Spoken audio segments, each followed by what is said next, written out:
消息哗啦啦啦啦啦，哗啦啦啦流不停。小雨为谁飘？小溪为谁流？带着我满怀一起。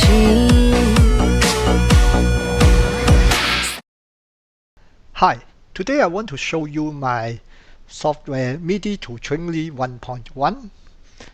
I've already done another video for the version 1. I was using LMMS sequencer, but this time I'm going to show you with my recently bought MIDI keyboard M-VAVE. If you are interested, there's another video showing this keyboard. Okay, let's look at the program. Here I've already downloaded as a 7-zip file. I will put a link in the description and unpack it. I put it here. Before I start it, I want to show you my mapping file. I'm not going through the details how the program read the map file and so on. I assume you have watched the previous video already. So let's go straight to my mapping file. And I will show you the new changes and features. Just like the version 1, I defined the activation key here for the lights, C4 to E, and here is setting mode and turn it off. From F4 I'm going to use it for movies, and from C5 I change it to color. This is the new keyword. I will go to the details later. From F to B, I reserve the keys for movies. At the moment, I've got 12 effects on my lights already uploaded. So these are only 7 keys, so I need more keys later. From C here to B5, they are all reserved for colors. Then after that C6, they will be the same as here. So the reason I'm doing that is because I can transpose my keyboard twice, and basically this one will jump to here. Then I will have the activation key here the same, but then I have the F6 movie here.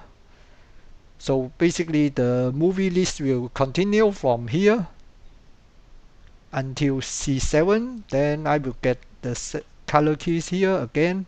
So I can use the transpose and continue my movie list. Before you start the program, you have to make sure your MIDI device is already connected and the lights are on. In my case, I'm using a Bluetooth keyboard, so I can go to here and make sure Bluetooth is on, and my keyboard has been paired already. It's a SMK25 Mini. You also need to find out what's the name of your MIDI device. The in port of my MIDI device is called SMK25 Mini in, and here I'm using the default mapping file, and here is the program to start. So let's start it. The first time you will see a warning here. I need to allow my private network access. Just like the previous version, you will see all the key defined here. And on the top here, there's a MIDI in name here and the mapping file. I've connected 2 lights, my curtain and string. And these are all the keys. At the bottom here, you can see there's the key defined for the light. And here is the list. I can press F1 to see the movies, the effects on the curtain lights already uploaded. Here it starts with F4 and music notes, and it just continue until B4 and stop here. There are other keys coming, and somewhere here F6 I start the movie list again. So the effect list will continue here. And you can see here is the end of my movie list.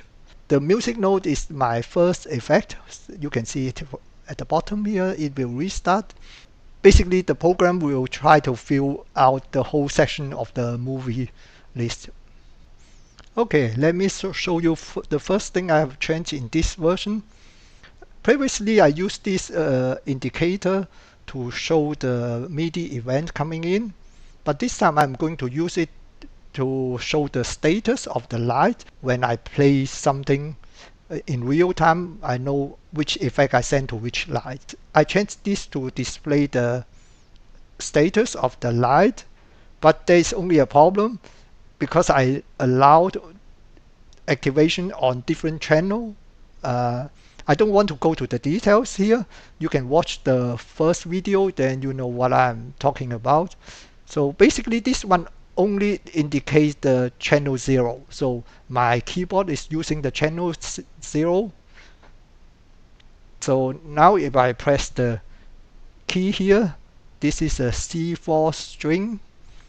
I press the C key, then you can see the string is activated. I let it go, then it's off.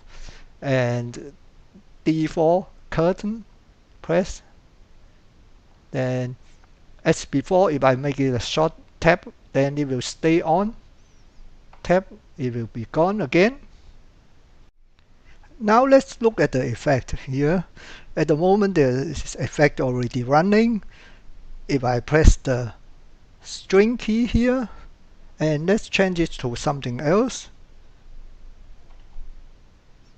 So you can see it has changed here.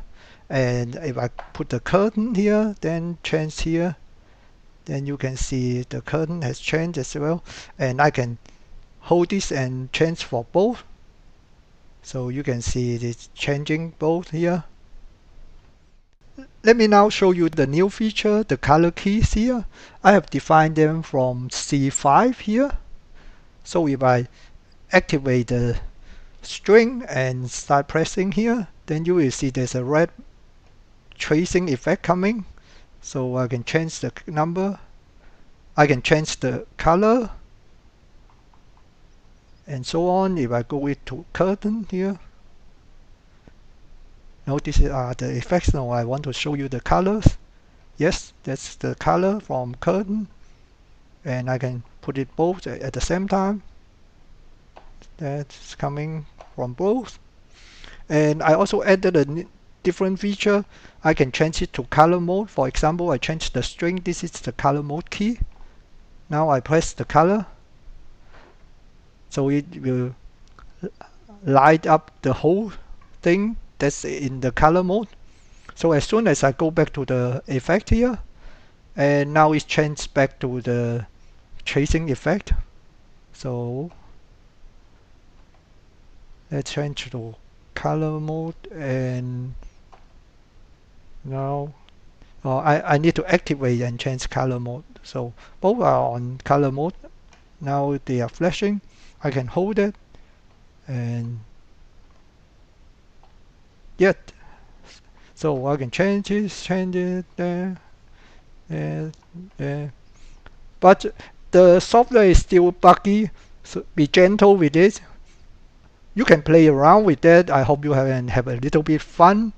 And this is all about the new features here. If you have a MIDI keyboard at home, then just try it. I hope you enjoyed the video. If you find the video useful, please give me a thumb up. Thank you for watching. Bye.